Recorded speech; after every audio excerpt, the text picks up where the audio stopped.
Land for Wildlife is a very successful Australian initiative to protect biodiversity on private land.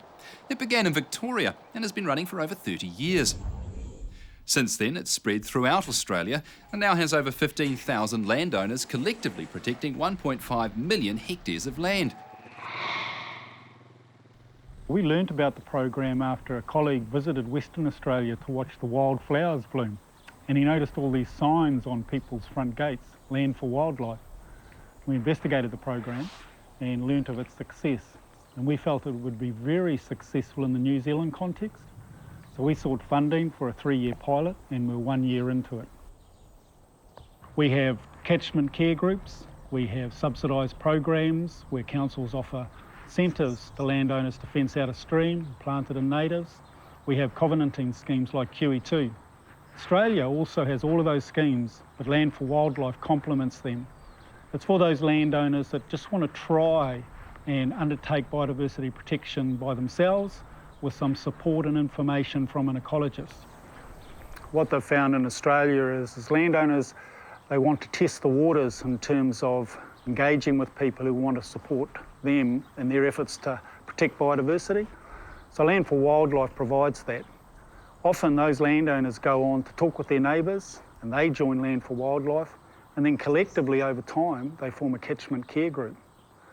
Also, organisations who provide funding to fence out streams, etc. over there look favourably on Land for Wildlife members because they've shown a commitment to protect their biodiversity and wildlife. So this here is just the map of the kite skiing, obviously? Yeah, this map here shows pest control options that Hamish developed along with Lance at the time of the site visit. Land for Wildlife's free, there's no cost to the landowner, and there's no legal binding agreements on the property or the landowner itself.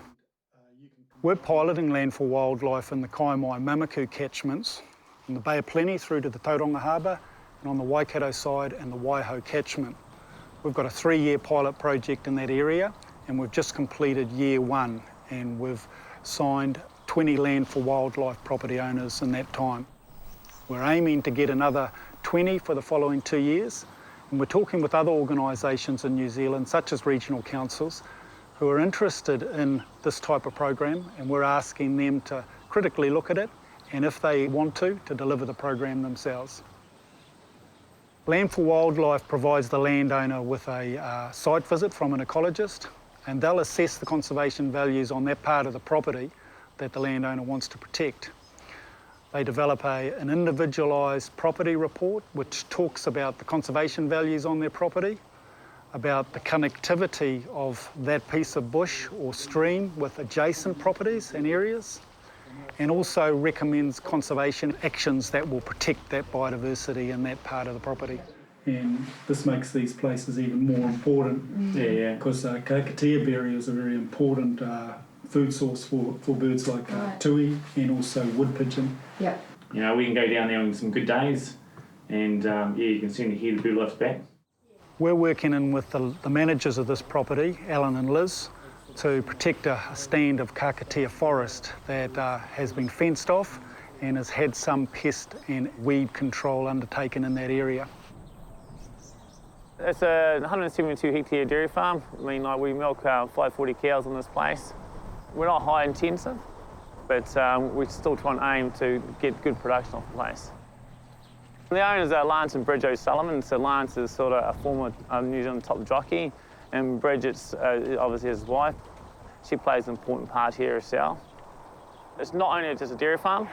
I mean, like it's, you know, like we're out for the wildlife as well. So that's a kakateas as part of a native area that we take a lot of pride in. And that sort of represents us as people on the place. I mean, this has an important part on the farm for us. When we first come on this place, like Lance and Bridge, I mean, one thing we discovered about them that they were animal people, but they're also tree people because Lance is heavily into planting trees. I mean, like, we think trees are quite important, you know, like we're out there every year, we plant so many trees for the cows, for shade for the cows, and also provide them a bit of shade for shelter over the winter in the miserable days. I mean, and the same emphasis put on the kakateas here, because they are quite old. I mean, like, we found out, you know, at least 150 years old plus. so they'll never get cut down. So we'll do our best to preserve it, you know, and look after the place.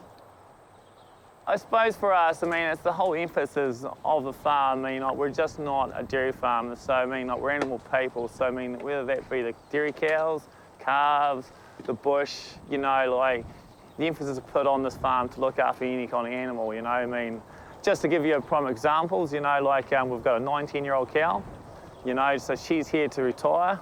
You know, I mean, like, a lot of farmers might go, oh, you know, but, you know, we'll look after her, she'll finish a day out here.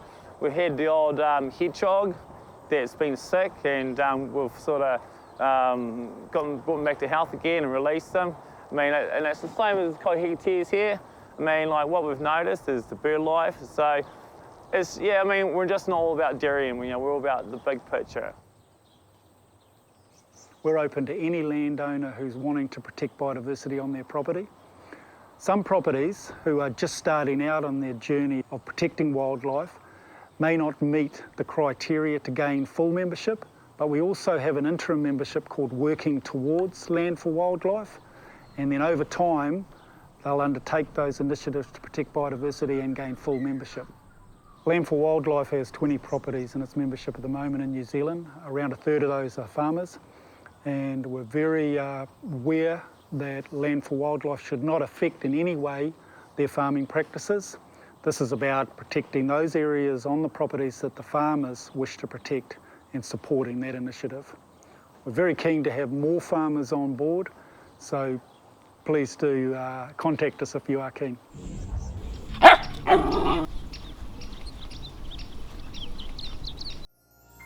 This program was made with funding from New Zealand On Air.